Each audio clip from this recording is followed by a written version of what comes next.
Hello friends, कैसे हैं आप? सर बढ़िया। वीडियो का इंतज़ार कर रहे थे, वेट कर रहे थे कि आज संडे है, वीडियो आएगी, लेकिन वीडियो नहीं आई। लेकिन अब मैं अभी आपके लिए वीडियो शेयर कर रहा हूँ। थोड़ा मुझे पर्सनल वर्क था आज डे टाइम के अंदर, तो मैं इसलिए आपके साथ वीडियो शेयर नहीं कर पाया। तो अभी मैं आपके साथ जो है वीडियो जो है डाल रहा हूँ। तो उस वीडियो का शीर्षक आपने देख लिया। तो ब्लैक कोबरा नाम से डरने की ज़रूरत नहीं है। लेकिन एक समय था जब ब्लैक कोबरा से सारे के सारे बुल्स डरते थे।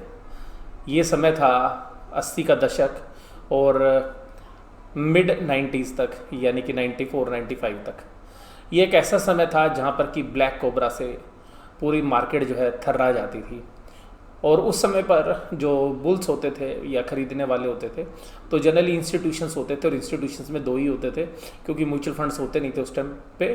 तो यूटीआई और एलआईसी, और उसके अलावा हर्षद भाई। तो ये जो फिल्म मैंने अभी 1992 स्कैम देखी है, तो उसका ही जो है एक करेक्टर है जिसका नाम है मनु मानिक, ओरिजिनल नेम, लेकिन फिल्म के अंदर नाम है मनु मुंद्रा। तो मेरे मुंह से मनु मुंद्रा निकले या मनु मानिक, आप समझ जाइए कि मैं ब्लैक कोबरा की बात कर रहा हूँ। वहाँ से आपको एक मोडस ऑपरेंडी समझनी है कि उस व्यक्ति की मोडस ऑपरेंडी क्या थी, वो किस तरीके से जो है गेम खेलता था। वो सारी चीज़ें आज भी जो है चलती हैं।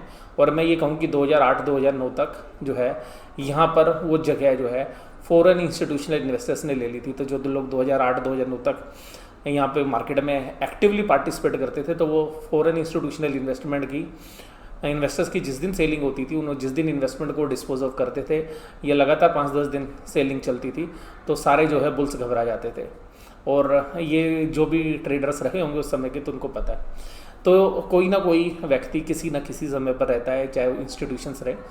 तो ऐसी परिस्थिति जो है रहेंगी कि जब बियर मार्केट के ऊपर हावी हो जाते हैं, चाहे थोड़े पीरियड के लिए जो है बियर हावी होते हैं। मोस्टली जो है बुल्स ही रहते हैं, लेकिन बियर थोड़े टाइम के अंदर ही बहुत ही पैसा कमा लेते हैं। और बियर जो है जो ट्रेड्स होते हैं वो होते भी कम ही हैं, यानी कि कुछ शॉर्ट पीरियड्स के होते हैं।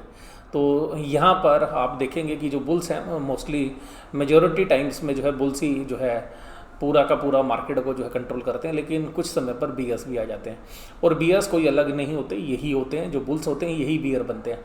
लेकिन ये मार्केट के अंदर इतना डर पैदा कर देते हैं कि लोगों को अपना माल बेचने के लिए मजबूर कर देते हैं। तो देखिएगा, मैं अभी जो फिल्म का करेक्टर है 1992 स्कैम, और ये जो है सोनी लिव के ऊपर जो है ये पूरी सीरीज़ चल रही है। तो इसका जो वेबिसोड है, या आप जिसको एपिसोड कहें, उसके तीसरे एपिसोड के अंदर ये पूरी जो है कहानी जो है आपको समझ में आएगी। तो मुझे पर्सनली मैं आपसे बात बोलूं तो मैंने पूरी सीरीज़ देख ली है, मुझे काफ़ी जो है अच्छी लग रही है। और अभी मैं कोशिश करूंगा कि मुझे अगर एक बार समय मिलेगा तो मैं दूसरी बार भी जो है उस वीडियो को देखना जो है चाहूँगा, जो भी वीडियोज़ हैं वो। तो सीधी सी बात मैं आपके साथ करूँगा जो है मनु मुंद्रा के बारे में, या ब्लैक कोबरा के बारे में। तो जिन्होंने वो सीरीज़ नहीं देखी है वो उस सीरीज़ को देख लीजिएगा, फिर इस वीडियो को एक बार दोबारा से देख लीजिएगा। तो देखिएगा, मनु मानिक जो है ओल्ड टाइम बियर नहीं था, ओल्ड टाइम बियर नहीं था। हालांकि फिल्म में कुछ इस तरीके से दिखाया गया है कि वो शायद बियर थे, लेकिन अगर रियल लाइफ में देखेंगे तो वो भी जो है 90% जो है बुल्स रहते थे, और 10% यानी कि 10% टाइम्स जो है वो बियर रहते थे। उस समय पर बीएससी में ट्रेड हुआ करते थे, डिजिटल प्लेटफॉर्म नहीं था, कंप्यूटर के माध्यम से सौदे नहीं डलते थे, रिंग में जाके जो है शेयर सेल परचेज करने पड़ते थे। और जो बॉम्बे के ही जो ट्रेडर्स हैं या बॉम्बे के ही जो ऑपरेटर्स हैं वही एक्टिव हुआ करते थे, वहीं के जो ब्रोकर्स या सब ब्रोकर्स। और ये ट्रेडिंग अकाउंट खुलाना भी जैसे आज आप खुला लेते हो तो इतना आसान नहीं था। तो यहाँ पर आपको ये भी पता होना चाहिए कि उस समय सेबी के पास भी इतनी ज़बरदस्त पावर नहीं होती थी जो आज की डेट में जो है सेबी एंजॉय करती है। तो मोस्टली जो कंट्रोल होता था वो कंपनियों के और ब्रोकर्स के बीच में जो है 60 गार्ड भी जो है काफ़ी ज़्यादा रहती थी, यानी कि जो इनसाइडर्स ट्रेड्स होते हैं वो भी जो है काफ़ी होते थे उस समय पर। लेकिन क्योंकि इतना जो है डिजिटल प्लेटफॉर्म नहीं था, या गवर्नमेंट के जो रेगुलेशंस थे वो भी इतने स्ट्रिक्ट नहीं थे, और क्योंकि रेगुलेटरी पावर्स भी जो है सेबी के पास नहीं थी, तो आप लोग समझ सकते हैं कि वहाँ पे किस तरीके का माहौल रहा होगा।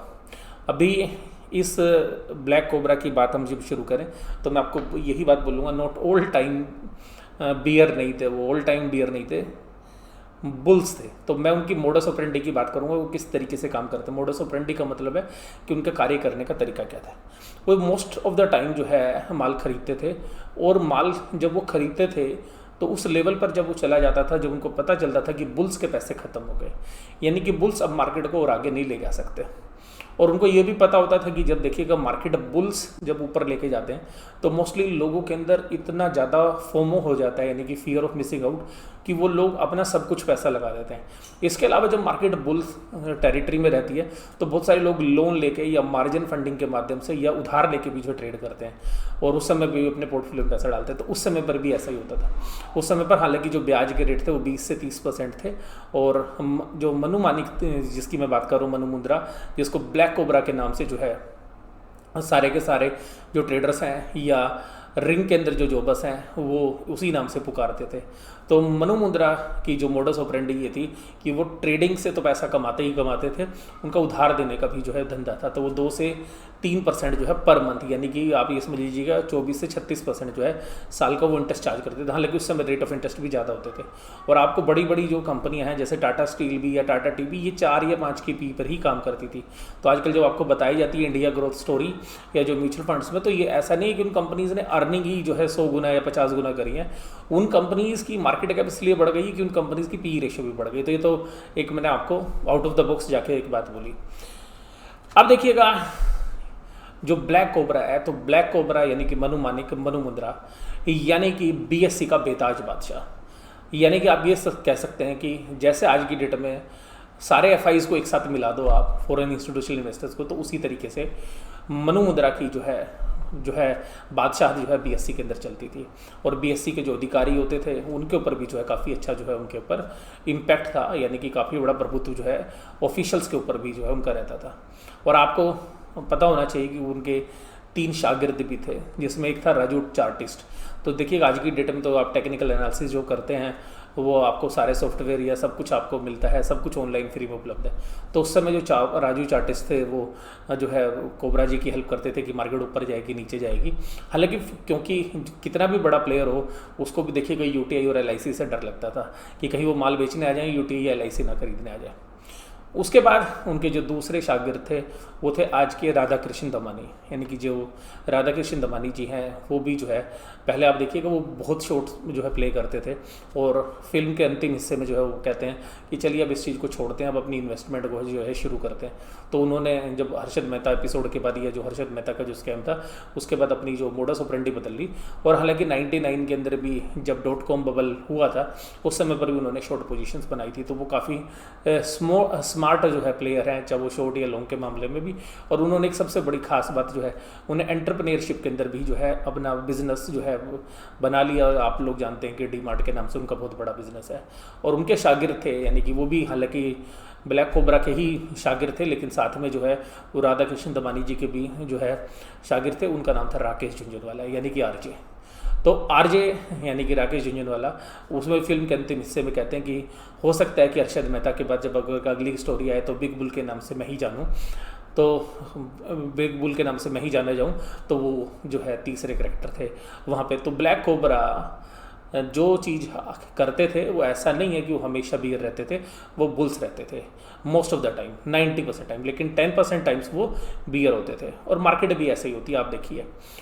तो इस स्ट्रेटेजी के अंदर ये जो इनके तीनों शागिर्द थे ये भी काफ़ी हेल्प करते थे, और ये मार्केट में पॉपुलर थे 3R नाम से। तो ये सारी चीज़ें फिल्म में नहीं है, कुछ चीज़ें मैं आपको अलग से बता रहा हूँ। जैसे 3R नाम से जो है पॉपुलर, वो वहाँ पे फिल्म के अंदर नहीं बताया गया, लेकिन अब जब आप इन्फॉर्मेशन को कलेक्ट करेंगे तो वहाँ से आपको पता चलेगा। अब मनु मुंद्रा की पूरी कार्रवाई का, मनु मुंद्रा मार्केट को ऊपर ले जाता था, बुल्स के पैसे ख़त्म, अपना माल बेचना शुरू। और मान लीजिएगा कोई शेयर 30 रुपये का था 6 महीने पहले, वो शेयर चला गया 120 रुपये का, 30 रुपये से 120 रुपये, अच्छे पैसे बन गए 90 रुपये। मनु मुंद्रा भी वो 30 रुपये से 120 रुपये बनाता था। और इसके अलावा जो मार्केट में जिन लोगों को पैसे की उधार की जरूरत थी उनको पैसे भी उधार देता था, वहाँ से ब्याज बनाता था। फिर वही 120 रुपये वाला जो शेयर है उसको फिर गिराता था और उसको 30 या 40-50 रुपये तक ले आता था। तो आप समझिएगा कि आज की डेट में भी अगर 120 रुपये वाला शेयर 50 रुपये का हो जाए तो आपकी हालत क्या होगी। तो इसी तरीके से यानी कि माल बेचते थे और इतना माल देते थे कि उठाओ जिसको माल उठाना है। जैसा हमारे यहाँ पे मार्च में हुआ था, लीजिए जिसको माल लेना उठाइए।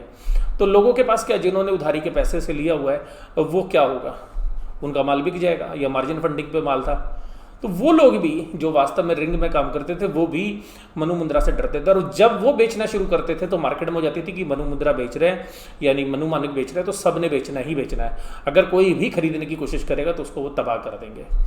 लेकिन वहाँ पर उनको रोकने वाला कोई नहीं था, तो वो इतने नीचे तक मार्केट को लाते थे कि सारे बुल्स के जो पैसे तो ख़त्म हो गए थे और मार्जिन फंडिंग में पैसा होता था तो उनको बेचने के लिए मजबूर होता। फिर वही लोग मनु मानिक या मनु मुंद्रा के पास जो है जाते थे, यानी कि जिनको हम ब्लैक कोबरा कह रहे हैं, और वो कहते थे कि देखिए जी हमें अपनी पोजीशन बचानी है। तो तब सेटलमेंट 14 डेज़ की होती थी। तो वहाँ पर जब वो शॉर्ट सेल करता था ब्लैक कोबरा, तो जिन लोगों को अपनी पोजीशन बचानी है क्योंकि रेट नीचे आ गए हैं, तो आपको मान लीजिए आपके पास 10 लाख के शेयर हैं और आपने 5 लाख उधार लिया और आपके शेयर्स की वैल्यू 4 लाख हो गई, तो अल्टीमेटली क्या होगा, आप तो बर्बाद हो जाओगे। तो वही लोग मनु मुंद्रा के पास जाते थे, कहते थे जी हमें पैसा उधार दे दो, कि जो हमें पैसे की जरूरत है हमें उधार दे दो। तो मनु मुंद्रा उसी समय पर वही पैसा उधार देता था और वहाँ पर रेट ऑफ इंटरेस्ट होता था 24 से 36%। तो ये जो स्ट्रेटेजी है ये आज भी चलती है। ध्यान रखिएगा कि बीयर्स जब माल बेचते हैं वो इतना नीचे ले आते हैं और आप इतना डर जाओगे कि कभी माल ही नहीं खरीद पाओगे। तो बुल्स को भी जो है ब्लैक कोबरा जो है इसीलिए उनका नाम पड़ा कि वो इतने बुरे तरीके से माल बेचते थे कि यानी कि सबको तबाह कर देते हैं। यानी कि ब्लैक कोबरा अगर किसी को काट ले तो वो पानी भी नहीं मांगता, तो सेम उसी तरीके से उनका नाम रखा गया था। जो रिंग के ट्रेडर्स थे या रिंग के अंदर जो जॉबर्स थे वो सब लोग उनको ब्लैक कोबरा के नाम से जानते थे। तो ये जो मोडस ऑपरेंडी थी, तो इसमें क्या हुआ देखिएगा, वो अपना माल पहले बुल्स में पैसा बनाते थे, फिर बियर्स में लोग मजबूरी में बेचते थे, उससे पैसा बनाते थे, और जो मजबूरी में बेचते नहीं थे, जो ब्लैक कोबरा के पास जिनकी एसेट्स थी, उन लोगों को भी उनसे उधार लेना पड़ता था। तो वो ब्याज से भी पैसा कमाते थे, स्टॉक मार्केट की ट्रेडिंग से भी पैसा कमाते थे। और ख़ास बात यह कि वो किसी स्कैम में नहीं फंसे। अब उनको पैसा कहाँ से मिलता था, तो पैसे का सोर्स जो है उनके पास जो है इंस्टीट्यूशन से, या वो एक एक्चुअली मारवाड़ी जो है बनिए थे, तो जो मारवाड़ी ग्रुप था वो काम करता था, तो उनके लिए तो उनको पैसे की जो है दिक्कत होती नहीं थी, और वो इस तरीके से जो है मनी लैंडिंग का काम भी जो है करते थे। तो जो आज की डेट में आप देखिएगा फाइनेंस कंपनी काम करती हैं, तो उस तरीके से वो वहाँ पे काम करते थे। तो आप देखिएगा कितना वो पैसा जो है बनाते थे, ये आप समझ गए होंगे। और देखिएगा इसी तरीके से उनकी हेल्प करने के लिए, जैसे मैंने बोला आपके साथ मारवाड़ी ग्रुप जो है करता था, उसमें एक अजय अयान नाम के व्यक्ति भी होते थे, जिसको फिल्म के अंदर अजय केडिया नाम से जो है बताया गया है। बहुत सारे लोग हालांकि विजय केडिया जी के पीछे भी लग गए इसी चक्कर में। वो अजय केडिया जो नाम दिया गया है वो वास्तव में कलकत्ता वाले ब्रोकर जो हैं वो वास्तव में अजय कयान नाम के जो व्यक्ति थे, और वो जो है इसको चलाते थे। तो वो भी जब ब्लैक कोबरा बेचते थे तो वो भी उनकी भी हेल्प लिया करते थे कि बेचो माल, बुल्स को ख़त्म कर दो।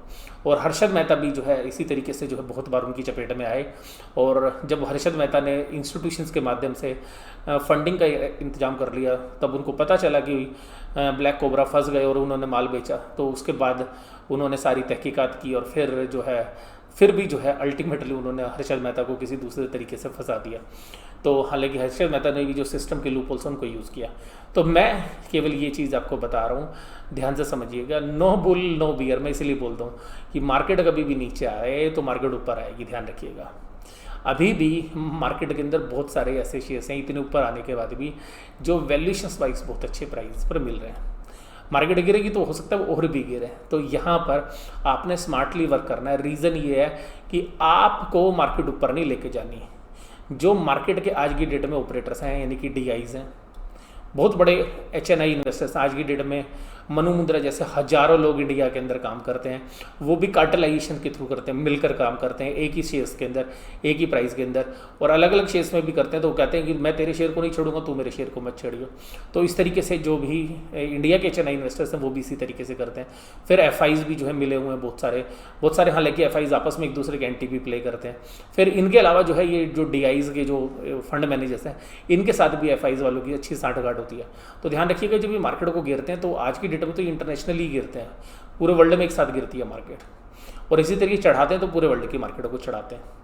तो यहाँ पर इनकी जो मोडस ऑपरेंडी है वो ही है, वो नहीं बदली है आज की डेट में जो पहले होती थी। बस अब क्या है कि पैसे जो है leverage positions futures and options में है, तो इतने नीचे तक फ्यूचर्स के सौदे मारते हैं कि खरीदने वाला बेचारा तबाह हो जाए, और एक बार ऐसा होता है कि बेचने वाले को तबाह कर देते हैं। इतने ऊपर तक पोजीशंस ले जाते हैं कि शॉर्ट सेलर जो है ट्रैप हो जाते हैं। तो आपको मैं केवल यही बताना चाह रहा हूँ कि मार्केट का ये प्रिंसिपल है। आप अगर किसी चीज़ को लेके चलेंगे कि ये मेरा शेयर ऊपर नहीं जा रहा, ध्यान रखिएगा जिसको ऊपर लेके जाना है वो ऊपर लेके जाएंगे। तो जब आपका ऑपरेटर चाहेगा वो शेयर ऊपर जाएगा। बहुत बार अच्छी अर्निंग होने के बाद भी आपका शेयर ऊपर नहीं जाते, राइट। लेकिन जब कंपनी में अर्निंग आती है तो बहुत समय तक आप उसको नीचे भी नहीं रख पाओगे। कंपनी अच्छे डिविडेंड दे रही है, कब कंपनी अच्छा जो है फंक्शनिंग कर रही है, कंपनी का बिजनेस बहुत अच्छा है, तो देखिएगा बुल्स उस मार्केट को के अंदर जो जेन्युइन बुल्स हैं, जो मार्जिन से नहीं खेलते, वो अपने आप उस शेयर्स को जो है उठा लेते हैं। तो लिक्विडिटी की आज की मार्केट में कमी नहीं है। तो ध्यान रखिएगा फंडामेंटल साउंड कंपनी को बहुत ज़्यादा दिन तक बियर्स भी जो है नीचे नहीं रख सकते और मजबूरन उनको भी ऊपर लाना पड़ता है। और उनका तो काम ही यही है, नीचे भी लाना और ऊपर भी लाना। और आज की डेट में सेम तरीके की जो ट्रेड्स हैं वो बैंक निफ्टी में चल रहे हैं। अगर आप देखेंगे तो एक बार इतना पेसिमिज्म कर देते हैं, आप देखिएगा पिछले 3 महीने के अंदर लॉकडाउन के बाद भी आप देखिएगा कि 17,200 तक जो है बैंक निफ्टी को लेके गए और 25,200 भी। ये क्या है? ये कुछ नहीं है, ये बुल्स एंड बियर्स का गेम है। तो वो अपने हिसाब से खेलते हैं। आपको अपनी समझदारी से नीचे माल आए, सस्ता मिले, वैल्यूशन रीजनेबल लगे, खरीद लेना है। अगर ट्रेडर है ऊपर जाए, रीजनेबल वैल्यूशन है, बेच देना है। आपको बहुत सारे लोग आएंगे इंडिया के अंदर, आपको टीवी चैनल के ऊपर आपको माल नहीं बेचने देंगे। वो कहेंगे इंडिया ग्रोथ स्टोरी है। आपको अगर कोई बोलेगा कि पी वैल्यूशंस ज़्यादा हैं, इतनी तो ग्रोथ नहीं है, तो वो कहेंगे अर्निंग अगले साल आ जाएगी, अगले साल एडजस्ट हो जाएगी। तो वो आपको कभी माल बेचने नहीं देंगे। और जब माल नीचे आ रहा होगा तो वो खरीदने भी नहीं देंगे। वो कहेंगे पेन अभी बाकी है। तो ये ध्यान रखना, आपने अपने दिमाग से, अपने विवेक से जो है काम करना है। तो स्टॉक मार्केट है, धंधा है बट गंदा है, ये बात आप ध्यान रखिएगा। तो जो ट्रेडर्स हैं या जो ऑपरेटर्स हैं वो बहुत बुरे तरीके से, चाहे वो बुल्स की बात करें चाहे वो बियर्स की बात करें, जो बुल्स हैं वही बियर हैं, जो बियर हैं वही बुल्स हैं। ध्यान रखिएगा, ये कोई नए प्राणी नहीं है। तो मैंने अभी आपको ये बात बताई कि जो 90% जो लोग बुल्स होते हैं वही 10% टाइम बियर होते हैं। ध्यान रखिएगा, वो 10% टाइम में इतना पैसा बना लेते हैं जितना आप 90% में टाइम में नहीं बना पाते। आप देखिए कि सिंपल सी बात देखिएगा, 7,500 से 12,400 तक निफ्टी आने में कितना समय लगा होगा, लेकिन 12,400 से 7,500 आने में कितना टाइम लगा। तो अगर शॉर्ट सेलर ने मान लीजिएगा 11,000 पे भी बैंक निफ्टी शॉर्ट की होगी और वो 12,400 तक अपनी पोजीशन संभाल पाया होगा मार्जिन तक, तो भी उसको देखिएगा 12,400 तक देखने के बाद भी 11,000 के बाद वो 7,500 में या 8,000 में भी कवर की होगी या 9,000 में भी कवर की होगी। तो इतने पैसे बना लिए होंगे वो शॉर्ट पीरियड में। और लॉन्ग वाला बनाता है धीरे धीरे, लॉन्ग वाला बनाता है धीरे धीरे। तो ध्यान रखिएगा। तो यहाँ ध्यान रखिएगा, चाहे वो म्यूचुअल फंड्स वाले हैं, चाहे वो टीवी चैनल वाले हैं, चाहे मीडिया के अंदर हैं, तो आपको ऊपर माल जाएगा तो बेचने नहीं देंगे और आपको ऐसा लगेगा कि अभी तो शेयर और ऊपर जाएगा। और फिर देखिएगा वो नीचे आ जाता तो आप बेचोगे नहीं, और मैंने तो इतने में देखा तो मैं कैसे बेच दूँ इसको नीचे। और बहुत नीचे चला जाएगा, नीचे जाने के बाद खरीद नहीं पाओगे, उसके बाद वो वहाँ से 10-5% ऊपर आ जाएगा, फिर खरीदोगे नहीं। अरे मैंने तो 75 का देखा तो मैं 85 में क्यों ले लूँ। तो इस तरीके की जो स्टोरीज़ हैं चलती रहेंगी। तो ये स्टोरी जो मैंने आपको 99 स्कैम फिल्म से जो बताई, मनु मुंद्रा की या मनु मानिक की, ये देखिएगा, इससे आपको सीख मिलती है। और मैं तो आपको ये कहूँगा, अगर आपने वो सीरीज़ नहीं देखी है और आप स्टॉक मार्केट में काम करते हैं, ट्रेड करते हैं या इन्वेस्टमेंट करते हैं, आपको वो फिल्म जरूर से ज़रूर देखनी चाहिए, जिससे आपको स्टॉक मार्केट की एक अच्छी समझ जो है बनने में हेल्प होगी। आपको ये वीडियो कैसी लगी जरूर से ज़रूर मुझे बताइएगा। वीडियो देखने के लिए धन्यवाद। Thank you very much.